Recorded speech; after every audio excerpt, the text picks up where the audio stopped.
Salut tout le monde, bienvenue au balado de tennis à la volée. J'espère que vous allez bien. Maxime Desroches et Maxime Tousignan en studio aujourd'hui pour cet épisode consacré à Roland-Garros.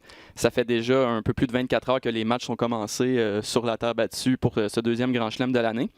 Il y a plusieurs des joueurs qu'on va suivre, les joueurs et joueuses qu'on va suivre attentivement qui ont déjà joué leur match de premier tour. On pense aux trois premiers favoris chez les hommes. Djokovic, Nadal et Federer ont tous gagné assez facilement leur match de premier tour. Il y en a qui sont en plein cœur de leur match au moment où on enregistre en ce moment, ce lundi. Il y a Shapovalov contre Struff, le match de premier tour qui est encore en cours pour l'instant. Ça va pas trop bien pour notre Canadien. Donc, les joueurs en ce moment du direct, on va pouvoir vous tenir au courant au fur et à mesure de ce qui se passe du côté de Shapovalov. Même chose aussi du côté de Bianca Andreescu, qui, elle, effectue son retour à la compétition, qui n'avait pas joué, évidemment, depuis Miami en raison de sa blessure. Donc, elle aussi est sur le terrain en ce moment contre Moscova. Ça vient de commencer ce match-là. Exactement, qui vient tout juste de commencer. Donc, on change un peu la formule. On va pas nécessairement avec notre fameux on met la table pour Roland-Garros. On a la chance maintenant de parler de certains résultats, puis aussi des nouvelles qui sont tombées au courant de la fin de semaine qu'on n'aurait pas eu, je veux dire, la chance de savoir avant de mettre la table. Mais par exemple, je pense au forfait de Félix Auger-Aliassime qu'on a appris justement à la suite de sa finale à Lyon, malheureusement, pour lui qui ne pourra pas participer à ce Grand Chelem en tant que tête de série. Donc, c'est des nouvelles qu'on va pouvoir discuter, évidemment, aujourd'hui en mettant la table sur ce qu'on va penser pour le triomphe à Roland-Garros, tant chez les hommes que chez les femmes. Pour la suite des choses. Exactement. Puis, Max, on a beaucoup de chance parce qu'on a une collaboratrice qui est sur place pour ce deuxième Grand Chelem. On rejoint à l'instant, au bout du fil, la rédactrice en chef de tennis.live qui, aux dernières nouvelles, essayait de se trouver un coin calme pour pouvoir nous parler, mais je pense qu'elle a réussi. Salut Stéphanie. Salut, j'avais réussi, mais là, tout à coup, le match de Serena Williams est terminé, puis tout le monde sort du stade, là, mais ça devrait pas prendre trop de temps. Donc, Serena qui a réussi à sortir de son premier set compliqué ensuite, puis qui a vogué vers la victoire, c'est ça? Oui, exactement. J'ai rien vu, là, j'étais dans le match de Shapovalov. Justement, on va en parler amplement de nos Canadiens. Puis j'aimerais, avant qu'on puisse parler peut-être de Shapovalov, j'aimerais beaucoup qu'on parle de Félix Auger-Aliassime parce que tu étais à Lyon, tu as pu voir ce qui se passait avec lui la semaine dernière. Il s'est rendu à sa deuxième finale sur le circuit ATP. Il s'est rendu en finale contre Benoît Paire là-bas. Malheureusement pour lui, il y a eu des pépins physiques, puis on connaît la suite. Là, ça s'en est suivi d'un abandon malheureux. Il allait jouer son deuxième Grand Chelem en carrière, Félix, mais finalement, il doit renoncer à ça. Il doit y aller pour la sagesse, pour la prudence. Oui, je pense que finalement, c'est la bonne décision. Surtout que c'est des 3 de 5 tests. Et puis, s'il aggrave la blessure, là, on pourrait peut-être mettre la croix sur la saison sur le gazon, puis ça va être sa première saison sur le gazon. Alors, c'est arrivé en demi-finale, il commençait à sentir qu'il était tiré un peu à l'adducteur. Et puis, il a gagné quand même contre le premier favori. Écoute, il a joué des gros matchs cette semaine, la semaine dernière. Et puis, après, un set contre Paire, ça allait. C'était pas trop pire. Mais là, il a commencé vraiment à sortir de la douleur. Et puis, il sentait mal. Écoute, il voulait pas arrêter. Il voulait pas que Paire gagne le match de cette façon-là. Il voulait essayer quand même de persévérer et pour la foule et tout le reste. Mais c'était quand même... Il y avait des journalistes qui sont venus du Québec, du Canada, pour Félix surtout. Et puis, ils m'ont demandé, pense qu'il va jouer? J'ai dit non, je pense pas. Et puis, ils m'ont aussi demandé, pense-tu que Shapovalov va gagner? Puis j'ai dit non, je pense pas. Alors, pour le moment, ça va bien, mais malheureusement, ça va bien. C'est ça. Pour le moment, on va te donner raison pour les prédictions. Le Shapovalov, c'est ça qui tire derrière 2 manches à 0 présentement. Qu'est-ce que tu penses de ça, Stéphanie? Toi, toujours la formule, c'est facile d'en parler après. Mais Félix Auger-Aliassime, qui avait quand même un calendrier assez compact avant Roland-Garros, a joué ses tournois sur terre battue préparatoires, décide quand même d'aller jouer à Lyon. On connaît ses succès tournoi Challenger les 2 dernières années. Là, malheureusement, est-ce que tu penses que ça faisait trop de tennis en peu de temps? Là, c'est facile de le dire par après là, qu'il s'est blessé et tout, mais est-ce que tu étais d'accord avec cette formule pour son calendrier? Écoute, c'est exactement ça. Hein. C'est facile de le dire après. Mais il faut regarder ce qu'il a fait durant la saison de terre battue. Oui. C'est pas rendu loin dans les tournois précédents quand même. Écoute, il a joué des gros joueurs, mais il n'a pas fait des gros tournois. Alors, c'est sûr qu'en allant à Lyon, c'est une excellente idée. Écoute, il était invaincu à Lyon dans les 2 challengers qu'il a gagné là-bas. Et puis, c'était quand même une bonne idée. Écoute, Shapovalov a pris un laissez-passer à la dernière minute pour aller jouer aussi. Et puis, Benoît Paire a gagné le tournoi. Puis aujourd'hui, regardez, il a gagné en 4-7. Alors, c'est des choses qui peuvent arriver. Je dirais que peut-être le problème, c'est parce qu'il a tellement bien fait. Il a joué des gros matchs. Même son premier match contre John Millman, c'était tough physiquement. Puis après ça, il a battu Steve Johnson 3-7. C'était tough physiquement. Battu la Julie, ça fait tellement fort. J'en reviens pas du niveau dans ce match-là. s'en est sorti. Mais écoute, il a glissé, il s'est étiré, il a couru, il a joué de la défense, beaucoup de défensives. Et puis là, à contre-père, quand même, ça faisait, je dirais, beaucoup de tennis dans une semaine. Et c'est peut-être ça qui n'a pas aidé la chose. Mais c'est que les blessures arrivent, hein? Et puis, peut-être qu'il va se poser la question la prochaine fois s'il va jouer la semaine avant Roland. Mais il y en a plein qui jouent, hein? Alexander Zverev, il a décidé de jouer aussi, puis il a joué des gros matchs, lui aussi, vrai, à Genève. Alors, on peut se dire après. Mais s'il aurait gagné le tournoi en grande santé, puis il serait arrivé ici en grande confiance, on aurait dit « Oh, excellente idée d'aller jouer Lyon! » Tout à fait. Mais la déception, c'est quand même qu'on l'aurait vu en tant que tête de série. Puis non seulement ça, mais sa portion de tableau, ça aurait été le fun pour lui. Il y aurait eu une possibilité d'ajouter beaucoup d'expérience et des points au classement. Mais la bonne nouvelle, c'est que dans 7 à 10 jours, selon ce que son équipe médicale dit, il va être de retour puis prêt à jouer dans 2 semaines à Stuttgart. Ah, exactement. Et puis, en plus, écoute, il a 18 ans. Là, il reste peut-être une quinzaine de Roland-Garros à jouer. Hein? Alors, c'est pas l'horloge qui roule. C'est vraiment en sa faveur. Pour moi, il fait bien. Tout à fait, on va le revoir si on ne s'inquiète pas trop. J'aimerais t'entendre justement un peu sur Shapovalov. Tu t'attendais justement à ce que ce soit non seulement compliqué pour lui, mais qu'il finisse par s'incliner. Qu'est-ce qui t'a fait penser ça? On sait que Shapovalov n'a pas connu, lui non plus, une saison sur terre battue, disons, plus compliquée encore que Félix. Plusieurs défaites à ses premiers matchs de tournoi, puis même à Lyon, a perdu contre Benoît Paire, qui a éventuellement gagné. Mais qu'est-ce qui te faisait dire justement dans cette clé contre Struff que l'Allemand pourrait l'emporter?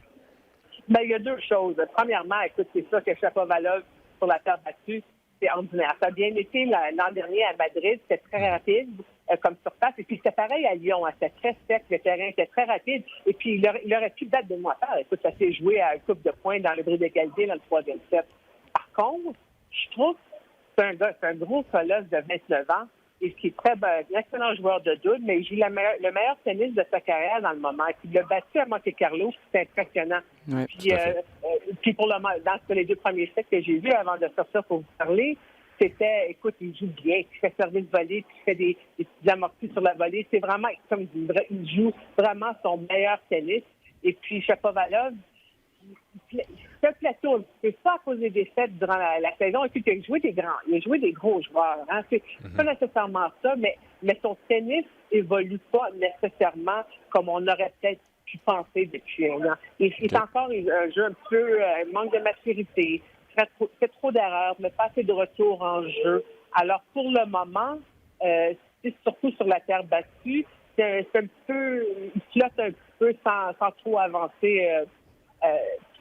On verra. Je pense qu'une carrière, c'est jamais une ligne droite jusqu'au top. Il y a toujours des hauts, des plateaux, des hauts, ça remonte. Mais alors, pour le moment, il est un petit peu dans une fréquence comme celle-là. Mais tu diras si je me trompe, mais on a le droit de s'attendre à plus de sa part. Et sans doute, lui, doit avoir hâte également la saison sur gazon. Là, si on regarde son style de jeu qui se prête plus à cette surface. Oui, je pense que oui, mais s'il fait beaucoup d'erreurs non provoquées, ça va être le même problème finalement. Mais ce qu'il va pouvoir faire, il va pouvoir gagner plus de points plus rapidement. Alors, je pense que ça va être à son avantage. Et puis, je suis certaine qu'il a très hâte à ça aussi, mais peut-être encore plus la saison sur dur, parce que c'est sur le dur qu'il a eu ses meilleurs moments.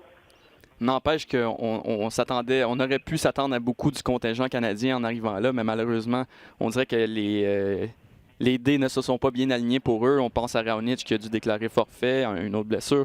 Mais du côté de Shapovalov, je ne joue pas son meilleur tennis. On a déjà parlé de Félix. Bianca Andreescu, de son côté, c'est un premier match qu'elle est en train de disputer au moment où on se parle depuis la fin mars. Donc, très peu de tennis pour elle. C'est plate, mais pour le Canada, c'est peut-être pas le moment où on va voir les plus grandes performances de ceux qui sont là. Puis Bianca, est-ce que tu as un peu à quoi ressemblent tes attentes envers son jeu pour les prochaines semaines?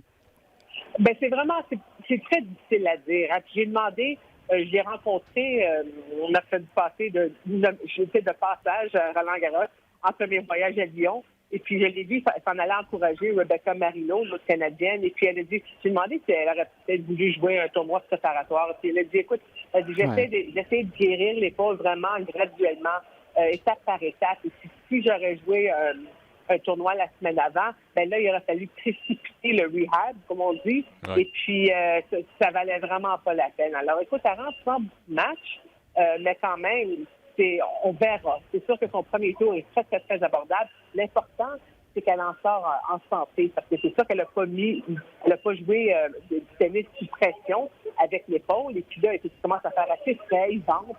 C'est pas nécessairement les meilleures conditions si tu as mal à quelque chose. Alors, on verra assez rapidement ce que ça va donner, mais je pense que ça va passer aujourd'hui. Au moins, il faut essayer de sauver les meubles un peu, hein? Oui, tout à fait. Puis j'ai le goût de te lancer sur notre dernière Canadienne, en fait, puis une autre avec un gros point d'interrogation au-dessus de sa tête. En fait, Eugénie Bouchard, qu'on ne sait pas trop c'est quoi la situation avec elle sur le plan médical, revient également, elle, pour Roland-Garros. On ne sait trop. Comment tu vois ça de ton côté?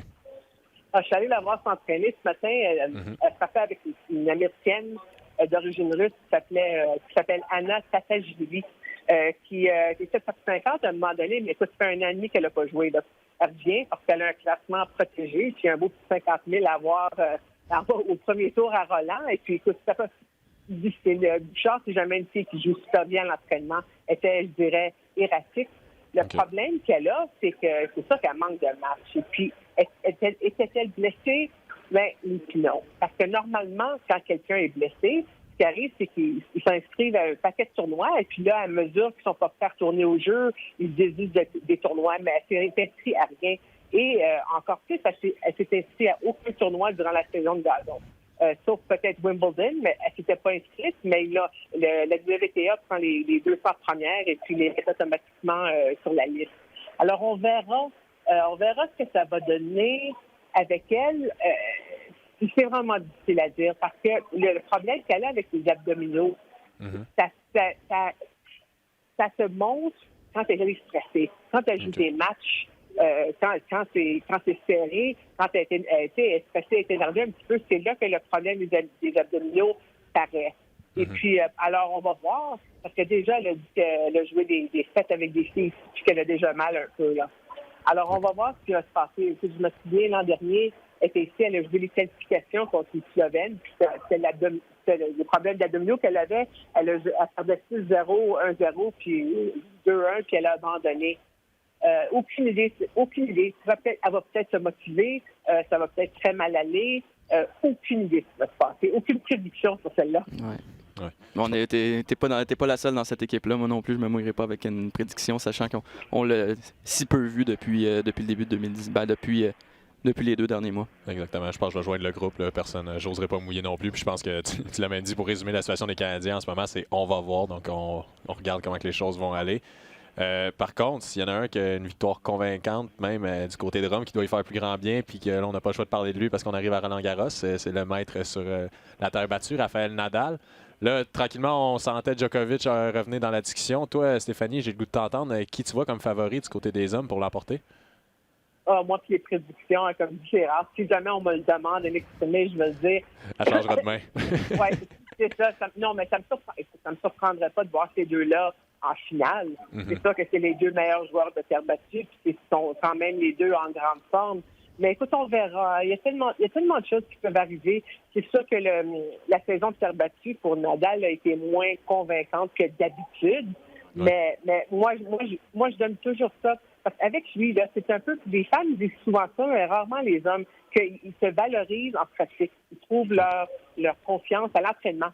Et puis, Nadal, c'est un des rares parmi les hommes qui dit ça souvent. Lui, là, s'il ne pratique pas 3 heures par jour, il se sent pas bien, il ne sent pas la balle, il n'a pas un bon feeling. Alors, quand il était blessé, il n'a pas vraiment pu faire ça. Alors, son départ pour la saison de terre battue était quand même assez lent. Il n'a pas mal joué, mais là, il s'est remis vers la fin. Et puis, je pense qu'il a réussi. Puis, je pense qu'il a retrouvé ses repères, il a retrouvé ses sensations. Je pense que ça va bien aller. Djokovic aussi, écoute, c'est quand même un petit peu d'histoire qu'il essaie de faire ici, hein. Et puis, si jamais ça arrive à ces deux-là en finale, on ne pourrait pas vraiment en demander plus. Même si c'est encore Djokovic-Nadal, là, je pense que ça va être correct. Je pense que le monde va aimer. Oui, je pense qu'il n'y a personne qui va être déçu de ça. Puis, du côté des femmes, si on regarde un peu Simona Halep, elle, évidemment, qu'elle a gros à jouer. Là, on parle de la défense de son type, son premier majeur qu'elle a remporté l'an dernier, toute l'émotion qu'il y avait. Puis là, on ne sait pas trop en quel état qu'elle se présente. Elle aussi a eu des pépins physiques présentement. Puis, on regarde sa portion de tableau. Ça ne devrait pas être trop facile non plus pour la Roumaine de ce côté. Comment tu vois ça? Le problème avec Halep, en général, c'est qu'elle est jamais une favorite favorites comme Nadal ou Djokovic. Mais on se comprend, il y en a tellement d'autres qui jouent bien. Et le problème avec les femmes depuis plusieurs années, c'est qu'on regarde à chaque fois qu'il y en a une qui part un gros tournoi, le prochain tournoi, ils font rien. Facilement zéro. Il y a un paquet de filles qui ont eu de femmes qui ont eu des pépins. Il y a déjà Kerber qui est sorti, Wozniacki qui est sorti, qui avait le mollet tout bandé. Et puis, il n'y a pas beaucoup de joueuses qui ont vraiment un palmarès, qui ont vraiment un vécu à gagner des grands chelems. Alors, pour ça, ça arrive à un gros tournoi comme ça, puis tout le monde pogne les nerfs. Et puis, on ne sait jamais. Hein? Écoute, quelqu'un peut... Puis, ce qui arrive, c'est qu'il y en a qui peut perdre. Il y a une bonne joueuse qui peut avoir une très belle victoire et puis, dans le prochain tour, elle se fait ramasser. Alors, les prédictions pour les femmes, là, carrément impossibles.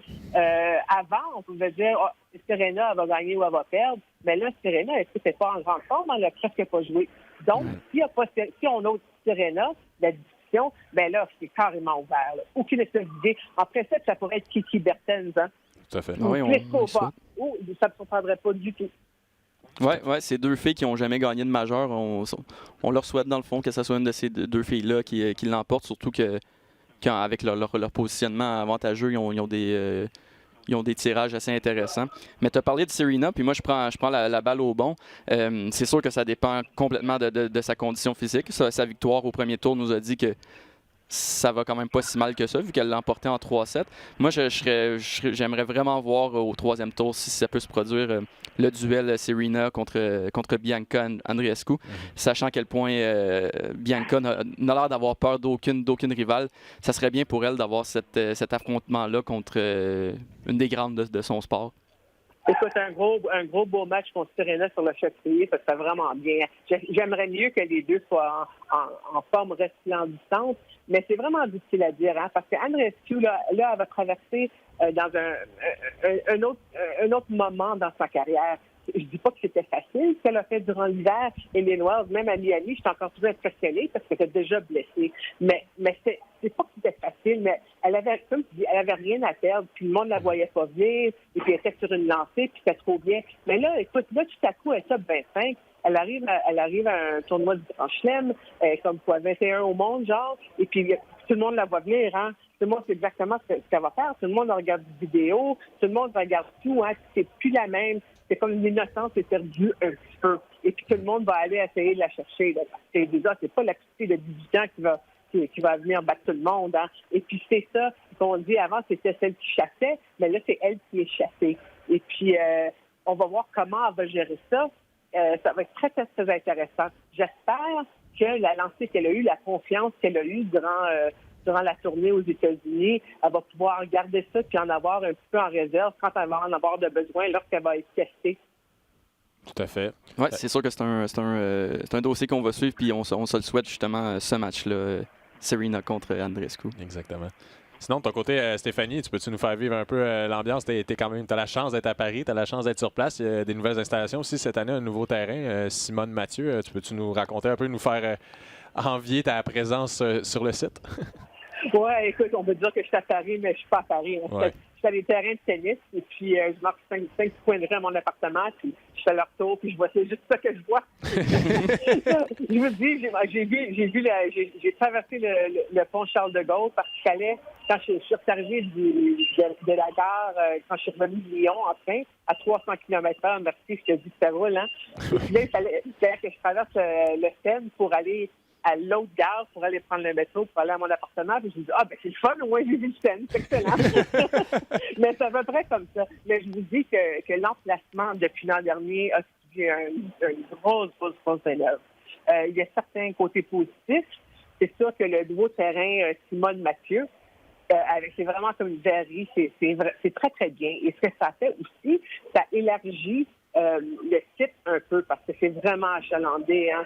Alors, de ce côté-là, c'est très, très beau. Et puis aussi, les terrains qui sont derrière le Suzanne Langland, le terrain de 12, 13, 14, dans ce coin-là, ils ont tout refait pour que c'est beaucoup plus facile pour les partisans d'aller de terrain à terrain. Tout est fait, tout est refait, tout est beau, tout est organisé. Le nouveau stade Philippe Châtier, ils ont tout changé. Mais je trouve que ça manque. Il y a moins de caractère maintenant. Il y a plus de verre, il y a plus de toutes sortes de choses. Mais quand même, c'est vraiment tout rénové. Ils ont tout changé les sièges. Les sièges était comme vert foncé avant. Là, tout est en bois. Et puis, en tout cas, ils ont fait vraiment un gros travail. Puis dans 2 ans, il va y avoir un toit sur le châssis. Alors, ça va être encore mieux, même si ici, on peut jouer avec un petit peu de pluie. C'est moins grave, je dirais, qu'à l'autre Grand Chelem. Mais il y a tellement de monde. Il y a vraiment, c'est plein partout. Il y a des fils partout si tu veux aller aux toilettes, si tu veux manger quelque chose. C'est quand même... écoute, c'est un gros tournoi d'envergure. Et puis là, les installations commencent à refléter un petit peu le tournoi parce que c'était pas désuet, mais c'était vraiment temps. Le problème, c'est qu'à Paris, c'est très bureaucratique. Et en plus, les riches qui restent dans le coin de Boulogne-Billancourt n'étaient pas trop pour le rénov'. Alors, ça a pris comme 10 ans pour finalement qu'ils s'arrangent à faire ce qu'ils voulaient faire sur le site.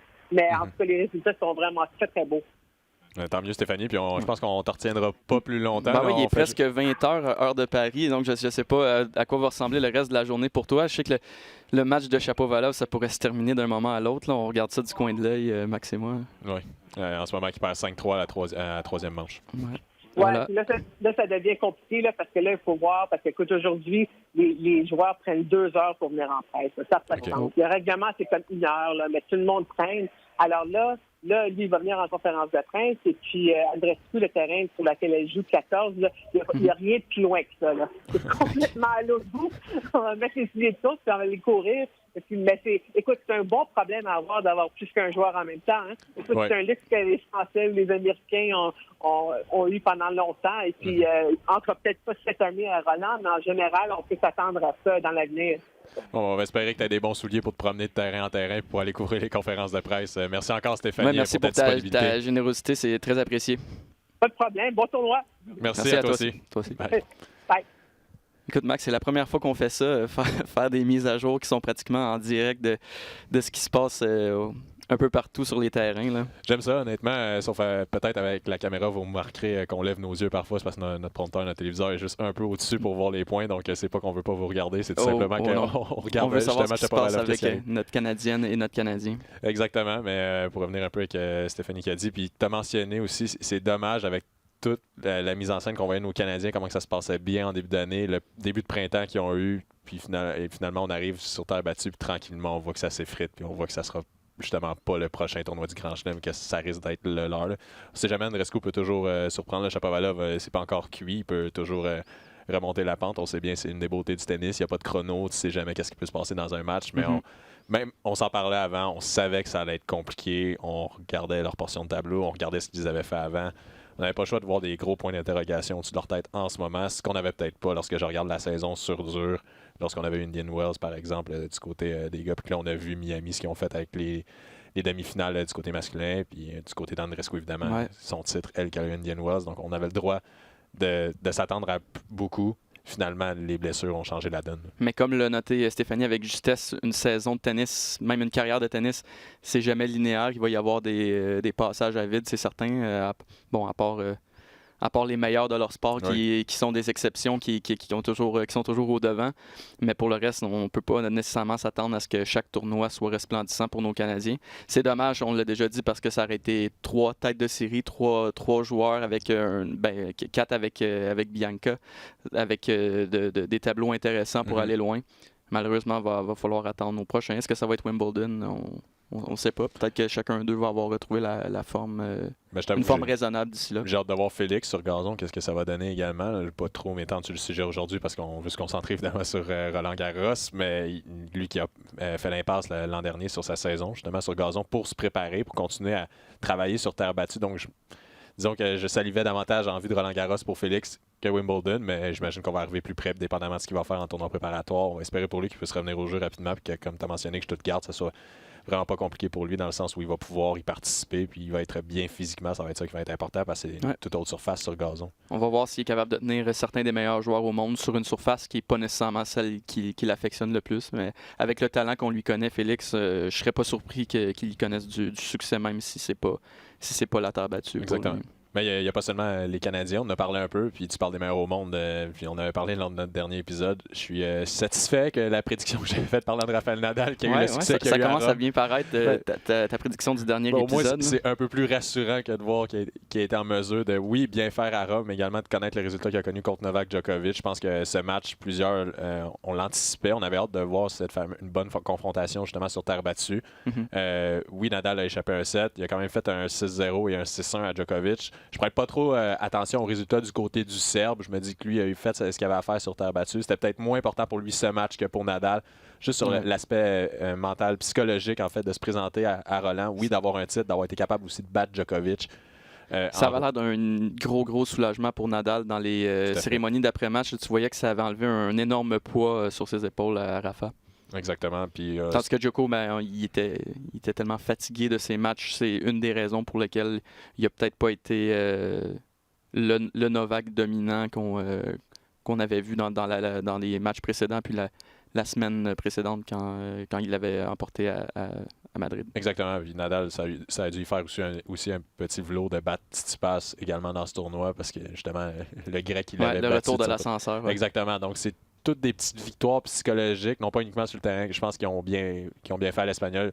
L'important pour lui, c'est en début de tournoi, on le dit tout le temps pour les têtes de série, en fait, c'est de débarrasser rapidement de leur match de premier tour. C'est exactement ce qu'il a fait ce matin contre Yannick Hanfmann, une victoire facile en 3 manches. Donc on s'attendait à rien de moins de sa part. Il fallait qu'il le fasse, il l'a fait de son côté. Un début de tournoi assez facile, il faut se le dire, pour Nadal, si on compare avec ce qu'attend Djoko. Là, Nadal commence avec 2 qualifiés coup sur coup. Tu l'as dit, il y a eu Yannick Hanfmann en 3-7. Son prochain match, ça va être un autre Yannick. Honnêtement, je peux même pas prétendre que je connaissais Yannick Madden, qui va être son adversaire au 2e tour.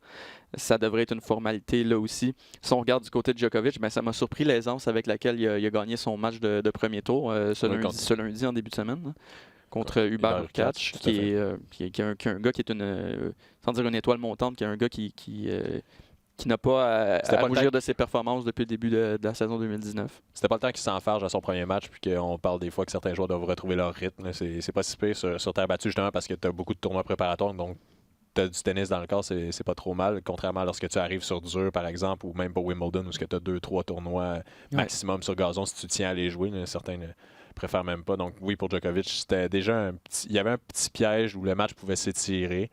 Je pense qu'il a très bien fait de son côté également. Puis là, ça m'amène, je pense, à parler de l'autre tête des séries, Roger Federer, que lui a fait son entrée en scène dimanche, son retour sur le court Philippe Chatrier. Son dernier match remontait, si je ne me trompe pas, je pense que c'était le 2 juin 2015, donc 4 ans depuis son dernier match pour Federer. 3 éditions de suite ratées pour lui. Ça a été une victoire assez expéditive. Je pense qu'il était soulagé d'en avoir fini aussi rapidement. Tout à fait. Puis on voyait la foule aussi, l'ovation qu'ils ont fait à Federer à son entrée, lors de sa victoire, lorsqu'il y a des beaux points. Donc c'était beau. Je pense que les Parisiens sont contents de revoir Federer. Federer doit être content aussi de retourner à Roland-Garros, d'être en mesure aussi de pouvoir être compétitif, ce qu'il a dû sentir, lui, dans ses tournois préparatoires également. Donc pour lui, c'était important, oui, de connaître déjà des bons résultats. Puis on en avait parlé aussi de sa manière de remporter ses matchs. Il va falloir continuer à jouer de cette façon. Puis je regardais certaines statistiques. Exactement. Il a gagné 25 points de ses 30 montées au filet. Donc ça va être comme ça. Ça va être la recette pour Federer. On en parlait. Écourter ses matchs, puis se donner une chance s'il se rend en quart de finale, là où pourrait commencer à se pointer des problèmes avec un Tsitsipas, avec un Cilic peut-être. Puis ensuite, évidemment, si ça se rend aussi loin que ça, la demi-finale Federer-Nadal, sait-on jamais. Exactement, mais déjà là, on voit peut-être l'aspect sagesse un peu qui rentre en ligne de compte pour Federer, parce qu'on se rappellera lorsqu'il était à son apogée certaines années, il ne préférait pas aller à sa façon de jouer, il préférait même battre l'adversaire à sa façon pour lui montrer qu'il était supérieur en tout point de vue. Donc, a gardé sa recette pour lui, a écourté les points, a monté au filet, n'a pas regardé le classement de son adversaire devant lui, a fait « moi je dois l'emporter rapidement, je vais jouer à ma façon », puis c'est ça le Federer, au lieu de se lancer dans les longs échanges à ne plus finir. Je vais te dire une chance qu'il n'a pas trop regardé les stats de son adversaire. J'ai regardé ça pour le fun. Lorenzo Sonego a 14 victoires sur le circuit ATP. C'est juste 6 de moins que le nombre de titres du Grand Chelem de Federer. Il y a de quoi partir un peu. Non, c'est ça. Il fallait qu'il reste serein par rapport à ça, Federer, puis ça s'est super bien passé, ce premier test-là.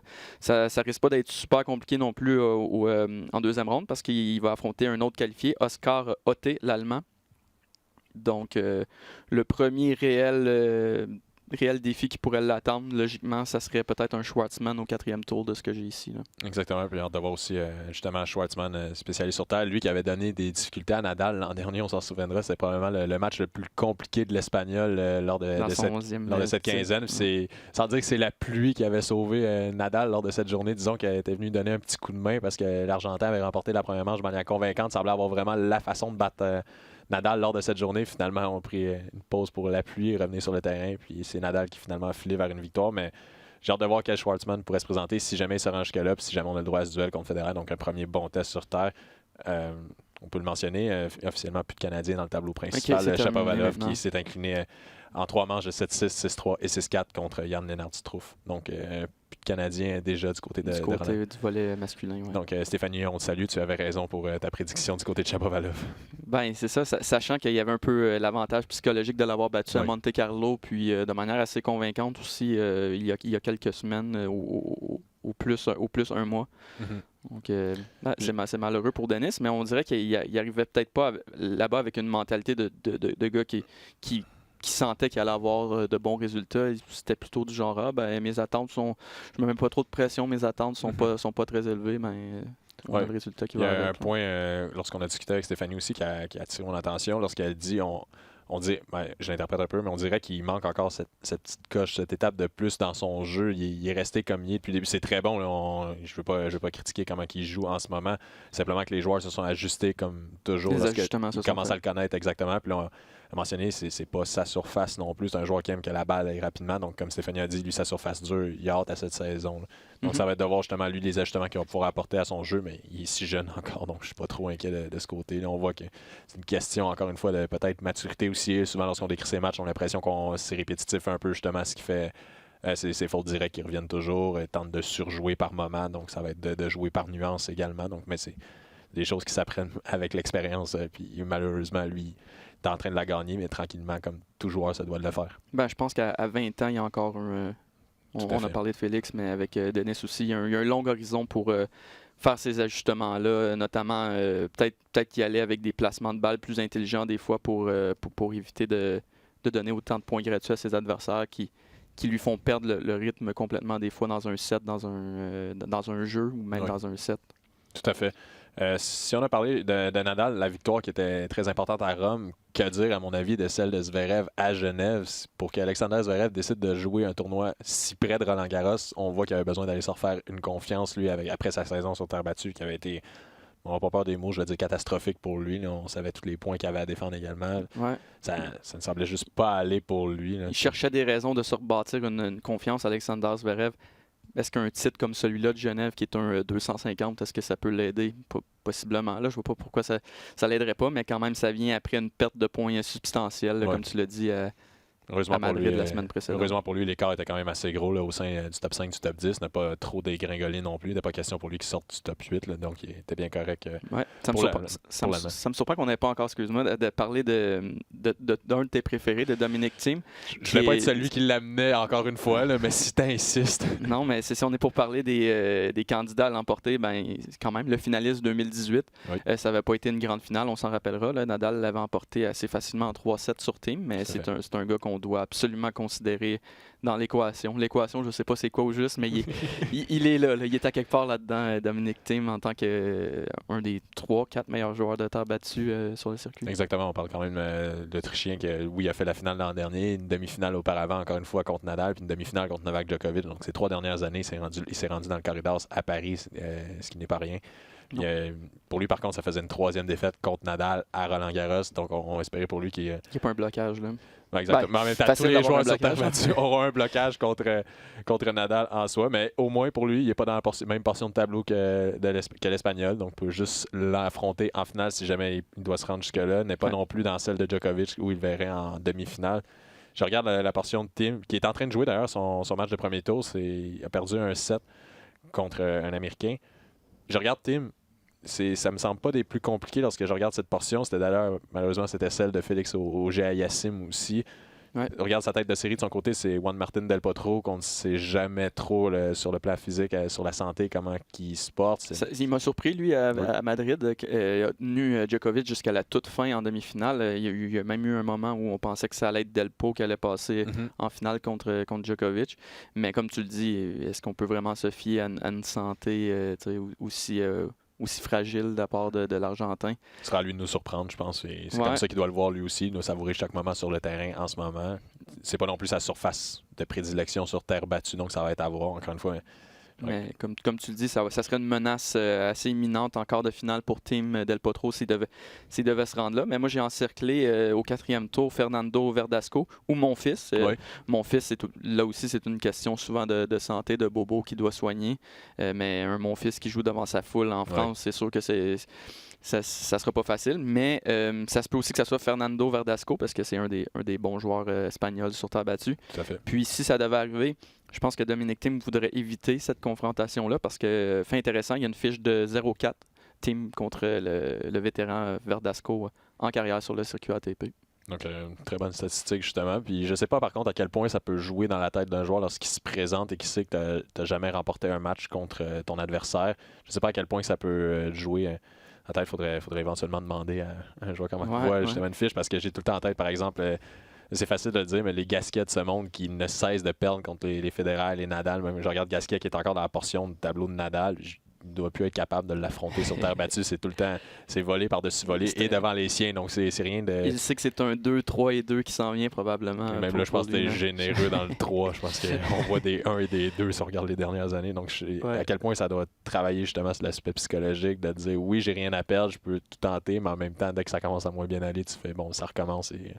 on sait vers où que ça se termine avant même des fois que le match commence. Mais pour terminer avec ça, Verdasco, c'est drôle, mais je vais surveiller attentivement son jeu moi, pendant Roland-Garros parce que c'est un des gars que Nick Kyrgios, on en parlera peut-être un peu plus tard, là, mais Nick Kyrgios, à son apparition à un podcast d'un journaliste américain, Ben Rothenberg, c'est pas mal vidé le cœur. Si on veut, là, il a été amené à parler de plusieurs joueurs du circuit. Puis il y avait des mots assez incendiaires à l'endroit de Fernando Verdasco. Puis est-ce que c'est le genre de choses qui peut allumer la flamme d'un joueur de se faire critiquer comme ça sur la place publique? Je suis curieux de voir si ça va peut-être mener Verdasco à jouer son meilleur tennis. Exactement, mais je pense qu'on peut enchaîner justement sur Nick Kyrgios un peu, là, juste pour ce qui s'est passé avant le tournoi. C'est un autre épisode, en fait, d'autres frasques de l'Australien. Ouais. Il y a eu l'épisode où il s'est fait sortir d'un match. Il s'est sorti de lui-même. Il s'est sorti, il l'a cherché, effectivement, ça c'est certain. Ceux qui ne l'auront pas vu, je vous invite évidemment à aller voir la séquence. Là. Ensuite, de perdre un point, évidemment, lance sa raquette au sol. Et finalement, c'est le tabouret à côté de sa chaise qui écope et qui se retrouve sur le terrain. Et Kyrgios quitte par la suite. Donc, ouais. Mais personnage tellement fascinant, mais fascinant dans le sens que il est difficile à saisir quand même. Là, on voit le gars qui a l'air d'un problème de comportement en tout temps sur le terrain. Mais tu l'écoutes dans cette entrevue-là. Ceux qui ne l'ont pas entendu, c'est No Challenges Remaining, un podcast de Ben Rothenberg. C'est intéressant parce qu'avant de passer 1 à 1 plusieurs joueurs, puis de dire ce qu'ils en pensent, puis de livrer le fond de sa pensée, il parle un peu de sa vision des choses par rapport à ce que le tennis représente dans sa vie, tout simplement. Puis tu te rends compte à quel point ce gars-là aime peut-être pas le tennis tant que ça. C'est ce qui fait... C'est ce qui fait que pour lui, c'est une manière de gagner sa vie. Puis il racontait quelque chose que j'ai trouvé vraiment, vraiment invraisemblable. Sa victoire à Acapulco en début d'année, un ATP 500, durant laquelle, si je ne me trompe pas, il a battu Nadal, Isner, Wawrinka et Zverev en finale. Ouais. Il a raconté durant l'entrevue qu'il avait passé cette semaine-là à sortir à tous les soirs dans les clubs. À se coucher à 4h30 du matin. Il a simplement joué le lendemain. Mais il y a tout simplement quelque chose chez lui, des fois, dans son jeu, il y a des éclairs de génie. Cette semaine-là, il l'avait. Il y a d'autres semaines qu'il ne l'a pas du tout. Mais ça s'explique facilement parce que Kyrgios est reconnu pour être un des joueurs qui disons, se prépare le moins bien, qui s'entraîne le moins. Puis il a livré quelque chose que j'ai trouvé vraiment drôle dans cette entrevue-là. Il dit, quand j'ai vu que Bernard Tomic s'entraînait plus que moi, son compatriote australien, il dit, là, je me suis rendu compte que je suis probablement le joueur sur le circuit ATP qui est le plus paresseux, carrément. Là. C'est quand même incroyable. Là.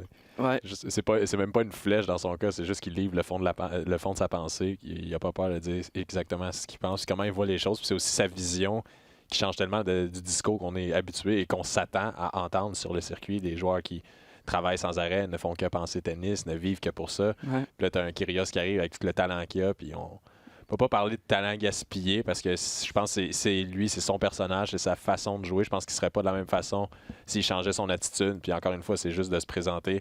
Ouais. On sait qu'il ne portait pas de toute façon Roland Garros dans son cœur non plus lorsqu'il s'est présenté. On a entendu un peu ses propos. Il était d'ailleurs en train de s'entraîner, lui, sur gazon. Hein, puis il était appelé à livrer un peu le fond de sa pensée, encore une fois, par rapport à ce tournoi. Il disait que n'était pas trop d'accord avec le processus parce que à la suite de son abandon, mais qui a quitté au tournoi de Rome, l'ATP l'a sanctionné en y enlevant les points qu'il devait engranger jusque-là.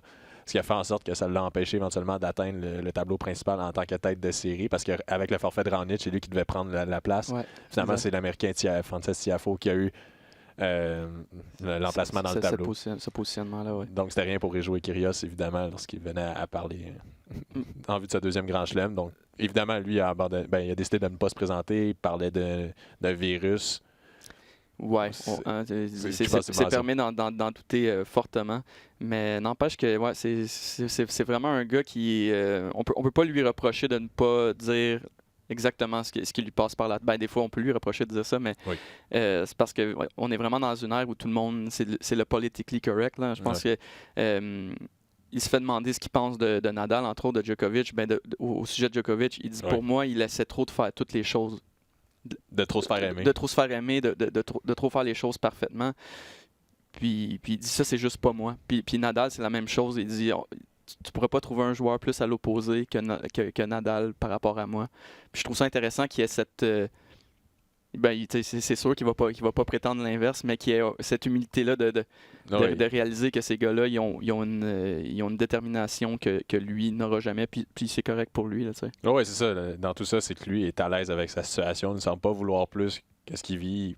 Tu l'as mentionné tantôt. Tennis, c'est un travail, c'est un job pour lui. Il se présente sur le terrain, fait ce qu'il a à faire. Ouais. S'il gagne, j'ai l'impression que c'est tant mieux, puis s'il perd, c'est simplement tant pis, puis on pourrait le voir de la même façon le soir, c'est-à-dire, comme tu l'as mentionné lors de sa semaine à Acapulco, en train de prendre quelques verres. Oui. Puis est-ce qu'il va être encore là dans 4-5 ans sur le circuit ATP? Lui-même n'est même pas capable de te le dire en ce moment. Il veut pas se projeter trop loin parce que, c'est ça, je pense que sa passion pour le tennis est peut-être pas si grande que ça. Puis il avoue que le tennis, à certains moments, l'a amené dans des endroits sombres. Puis justement, le journaliste lui demande peut-être d'extrapoler un peu là-dessus. Puis il dit honnêtement, je pense que j'irai pas là parce que mes parents pourraient écouter ce podcast-là. Ils voulaient pas les inquiéter. Fait que des fois, tu sais, le poids psychologique d'une carrière de sportif professionnel, on peut peut-être dire que c'est banal. Ben lui, ça a l'air de peser énormément sur lui. Puis c'est peut-être ce qui explique des fois son comportement à l'emporte-pièce, disons, sur le terrain. Exactement. Donc, pour lui, on s'attend à le revoir pour la saison sur gazon. Puis je vais même aller jusqu'à dire, je l'espère le voir cette année à Montréal. On sait que c'est les hommes cette année qui seront en ville, donc on va espérer de ce côté. Oui, est-ce que tu voulais qu'on parle un petit peu plus en profondeur du tableau féminin? Tout à fait. On en a parlé un peu avec Stéphanie des favorites, puis du fait que, évidemment, chez les dames, ça arrive souvent que la joueuse qui l'emporte est une fille qu'on n'attendait pas nécessairement. On essaie pour vous de les mentionner au moins dans notre podcast, mais parfois c'est tellement une surprise, on se demande comment c'est long. J'ai l'impression que du côté des femmes, même parfois chez les hommes récemment, c'était plus facile avant de prédire qui allait l'emporter, mais de plus en plus, j'ai l'impression que c'est une question de momentum au fil du tournoi. Un joueur ou une joueuse se sent bien lors de cette quinzaine, tout d'un coup tout fonctionne. Puis c'est évidemment du côté des femmes, c'est parce que c'est la situation depuis plusieurs années. Stéphanie l'a mentionné, c'était difficile d'établir une favorite, à part lorsque Serena était à son sommet complètement. Là, ça devient plus compliqué. Puis je pense même que c'est tant mieux pour nous. Je veux dire, on a le droit à des belles surprises, des belles découvertes. Je pense depuis le début de la saison, par exemple, à Kiki Bertens, qu'elle a vaincu justement Alep à Madrid, l'empêchait par la même occasion d'avoir ce premier rang mondial. J'ai des joueurs qu'on va vous parler, j'ai l'impression qu'on va vous dire à surveiller, mais pour combien de temps, on le sait. C'est dur à définir, mais pas le choix non plus de regarder ce qu'elle fait depuis le début de l'année et de la considérer pour Roland Garros, ou du moins lors de sa saison sur terre battue. Pas le choix d'en parler. Tu parles d'Alep?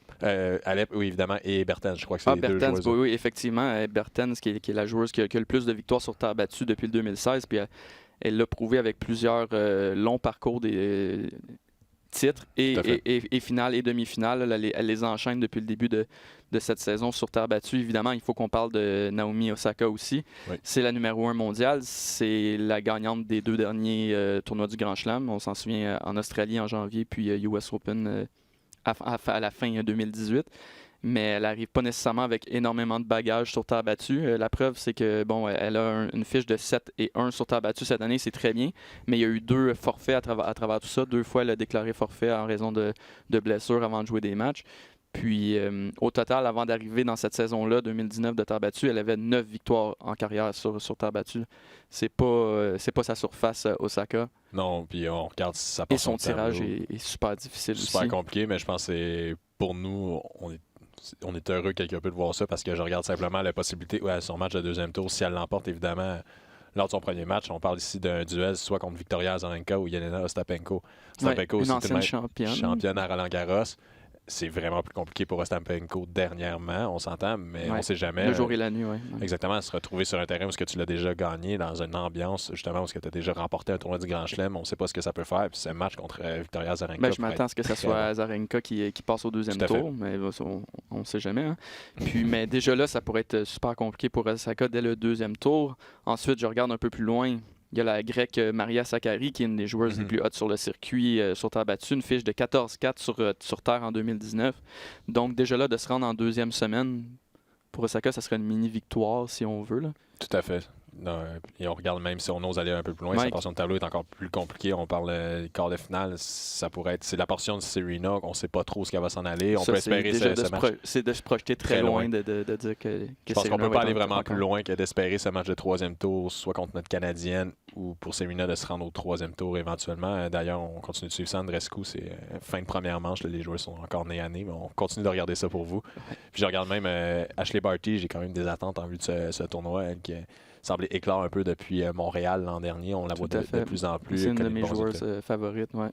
Si elle devait d'ailleurs, Barty, affronter Serena au 4e tour, ça serait un match que je surveillerais vraiment avec attention parce que Barty a cette balle coupée qu'elle peut aller positionner dans les coins. Puis Serena, étant donné son fitness qui doit être un petit peu questionnable, étant donné le peu de matchs joués en 2019, ça serait le genre de rival qui, pour Serena, pourrait être compliqué. Sinon, un des noms aussi, on a parlé de la numéro 1 mondiale en Osaka, de la numéro 3 et de la numéro 4 en Alep et Bertens. Il faut parler d'un autre qui est en quête de son premier titre du Grand Chelem, Karolina Pliskova. Oui. Elle vient de gagner Rome, d'ailleurs, juste avant d'arriver à Roland-Garros. Il y a, pour une raison ou une autre, je ne sais pas pourquoi, Pliskova n'a toujours pas gagné de majeur dans sa carrière. C'est quand même étonnant, sachant à quel point son service est une arme dominante. Il n'y en a pas beaucoup de joueuses qui peuvent se targuer de réussir autant. En fait, il n'y en a aucune en 2019 qui a autant d'as que Karolina Pliskova. Puis ça a souvent été comme ça. Là. C'est une arme redoutable pour elle. Mais pourtant, c'est toujours coup-ci, coup-ça pour la Tchèque qui est maintenant numéro 2. Mais je vois le tableau s'ouvrir un peu pour elle. Puis je pense que si elle ne fait pas de gaffe en début de tournoi durant la première semaine, on pourrait l'avoir loin. Exactement, parce que tu parles de sa portion de tableau. On ne peut pas passer sous silence la défaite de Caroline Wozniacki en début de journée, justement. Donc, ça s'ouvre, comme tu le dis, devant Pliskova. Wozniacki qui s'incline contre une 68e joueuse au monde, Veronika Kudermetova. Je ne ferai pas semblant que je suis cette carrière depuis très longtemps. J'apprends à découvrir la joueuse, évidemment, je pense un peu comme vous. Mais on parle justement de droit de surprise. J'ai début de tournoi, Kerber qui s'incline également, mais elle aussi, on savait, puis Stéphanie l'a mentionné, des pépins physiques. C'était presque attendu. Ouais. Exactement. Moi, ce qui m'inquiète, c'est qu'on est très tôt dans la saison. La plupart des joueuses, même des joueurs, on sent déjà que c'est pénible physiquement pour eux. Puis là, on vient juste de faire la portion terre battue.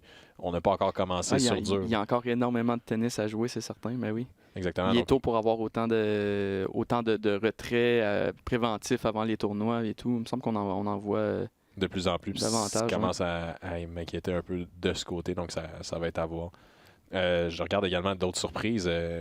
C'est un match que j'avais ciblé, que j'avais entouré. Je me demandais, je pensais que Georges pouvait peut-être s'en tirer, évidemment, mais je me disais que c'était un bon test contre Kaya Kanepi, mais Kanepi qui l'emporte en 2 manches, 7-5, 6-1. Tu vois, ça rejoint un peu ce que je disais, puisque je parlais du parcours qui attend Pliskova.